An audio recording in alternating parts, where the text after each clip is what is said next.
So recently, I made a video reviewing the Insta360 Link2 and Link2C webcams. And just when I thought it could not get any better than this, they went ahead and released the brand new Insta360 Link2 Pro and Link2C Pro webcams, which is targeted specifically for live streamers and content creators.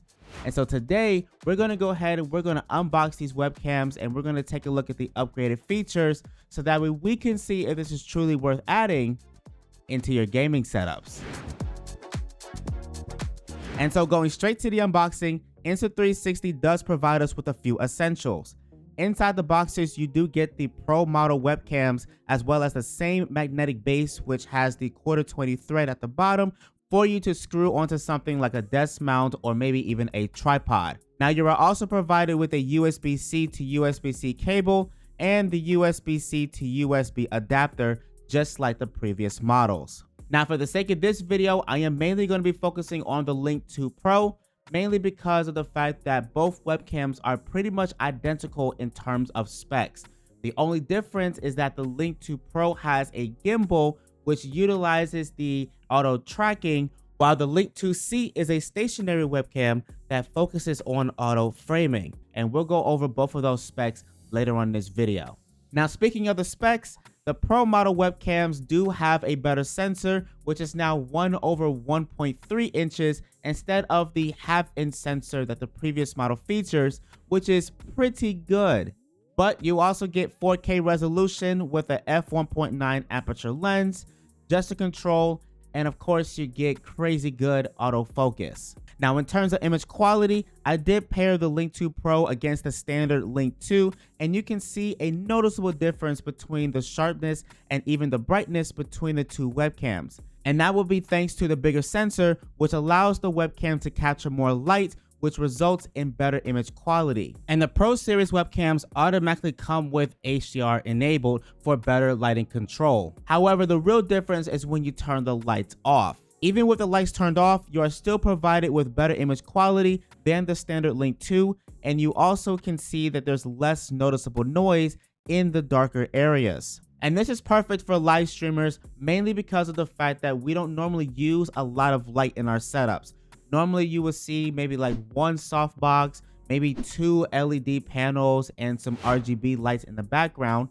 And so with the f1.9 aperture lens along with the 1/1.3 inch sensor, you're going to have more than enough light and exposure without having to crank up your light source, giving you better image quality. And I can say the same thing for content creators who do like talking head videos on YouTube. Maybe you're doing conference calls and you want to look good. This also applies to you as well, where image quality is a huge deal. Now, taking a quick look inside the application, it's pretty much the same as last time. On the top right hand corner, you still have your options for your gesture control features, such as AI tracking, your whiteboard, and even your zoom in or zoom out gestures. So only thing you have to do really is just hold up your hand. You will see the webcam flash. It will turn blue, and then the webcam will basically follow you wherever you go. And then if you want to stop it, just hold up your hand again. It will flash, turn green, and you're basically good to go. Now for the whiteboard, you're going to make a peace sign.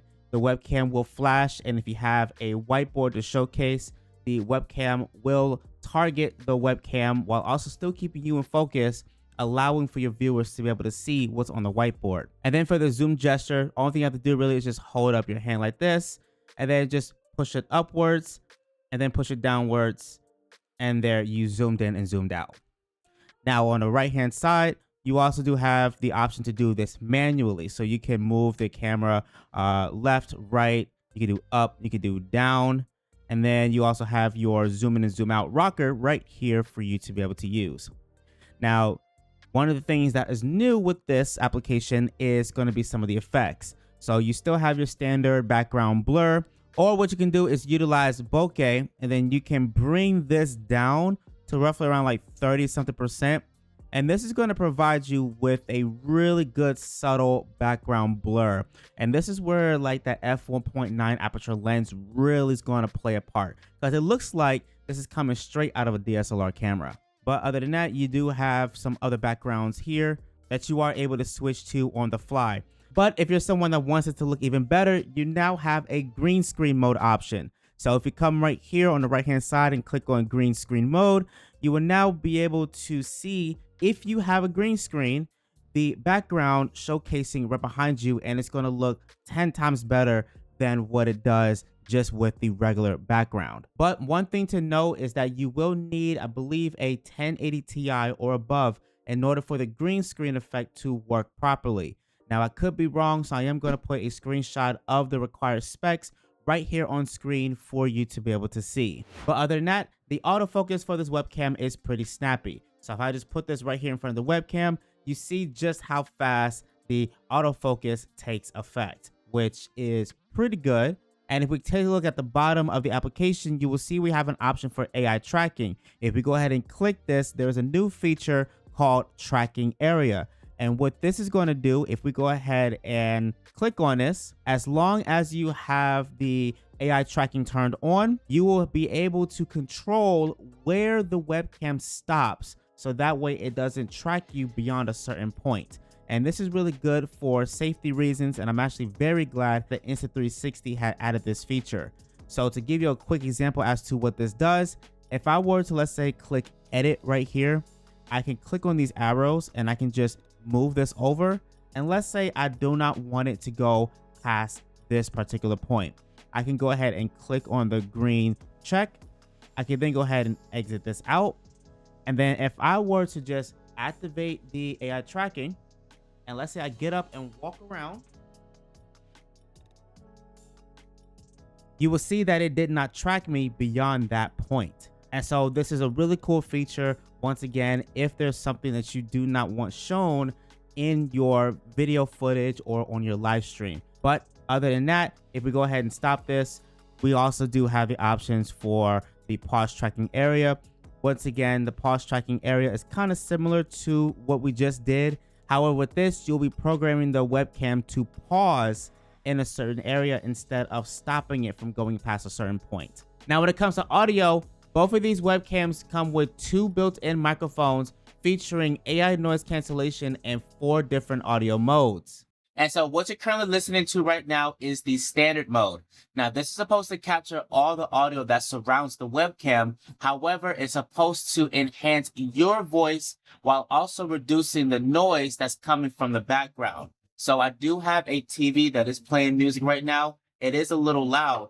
However, you should be hearing me a whole lot more clear than the music that's going on in the background. Now, wide mode is geared towards live streaming. And so what this is supposed to do is enhance all the voices that's sitting in front of the webcam while also automatically suppressing all environment or background noise that's coming from around or behind the webcam. And so I left the TV at the same volume. So there should be a difference in the way on how the audio is picking up my voice. So let me know in the comments if you can actually hear a difference. Now, focus mode is used if you are, let's say, at a coffee shop or maybe even a cafe. And in this mode, it has a fixed range, prioritizing and enhancing your voice within a 1 meter range, while also suppressing any and all background noise. So it's kind of like suppressing everything on the sides and behind the webcam. So if I were to move the webcam, my voice should be getting softer and softer and softer until you hear nothing at all. So we're going to go ahead and we're going to try that really quickly. So you should not be able to hear my voice at all. If you can, then it should be very, very, very subtle. However, if I were to bring it back over, I should be getting louder and louder and louder until you can hear me very, very clearly. And so finally, we now have the original audio. So this is basically just raw audio coming straight from the webcam with no AI enhancements whatsoever. So you should be hearing everything. The fan that I have going on in the background, the music that's coming from my TV, the echo that's in the room, you should be hearing everything. And that's what this mode does. Now, with all that being said, the Link2 Pro is definitely a step up compared to the previous model. If you are someone that's looking for a solid webcam that will provide you with amazing image quality while also giving you the freedom to move around in your space, then the Link2 Pro is definitely going to be the best bang for your buck, with the price being $250. However, if you're someone that's not going to be moving around a lot in your space, and so you want a stationary webcam, then the Link2 Pro is definitely going to be the best option for you, at the price being $200. Now, Insta360 is having a Labor Day sale starting August 27th through September 8th, in which you can get the Link2 Pro at $209 and the Link2 Pro at $169. So you're looking at roughly around a 15 to 16% off discount if you decide to utilize my affiliate link, which I'll make sure I have a link to down in the description of today's video. Also, for the first 10 people who decides to get one of these webcams will receive a complimentary travel case to go along with your purchase. And so with that being said, that's all that I have for you guys today. And so if you made it to the end, or if you like this kind of content, make sure you give this a big fat thumbs up. Make sure you guys go ahead and smash that subscribe button. And in case you want to watch more reviews just like this, make sure you click on this playlist right here. And I'll catch you guys in the comments down below, as well as in the next video.